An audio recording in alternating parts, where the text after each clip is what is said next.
வணக்கம். உங்களை Murugan TNPSC YouTube சேனலுக்கு அன்போடு வரவேற்கின்றேன். இந்த வீடியோவில் ஐம்பெரும் காப்பியங்களுடைய நூற்பெயர், ஆசிரியர், நூல் பகுப்பு இதை தான் பற்றி பார்க்க போகிறோம். ஃபஸ்ட்டு சிலப்பதிகாரம்.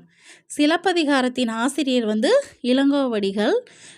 இதோட நூல் பகுப்பு 3 காண்டங்களையும் 30 காதைகளையும் கொண்டுள்ளது.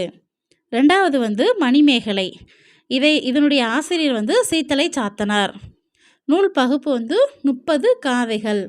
மூன்றாவது சீவக சிந்தாமணி. இதனுடைய ஆசிரியர் திருத்தக்க தேவர். நூல் பகுப்பு 8 இளம்பகங்கள். நான்காவது வளையாபதி.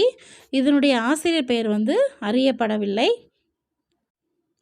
நூல் பகுப்பு 72 பாடல்கள் தான் கிடைத்துள்ளது. ஐந்தாவது குண்டலகேசி. இதோட ஆசிரியர் நாதகுத்தனார். நூல் பகுப்பு 24 பாடல்களை கிடைத்துள்ளன. நன்றி, வணக்கம்.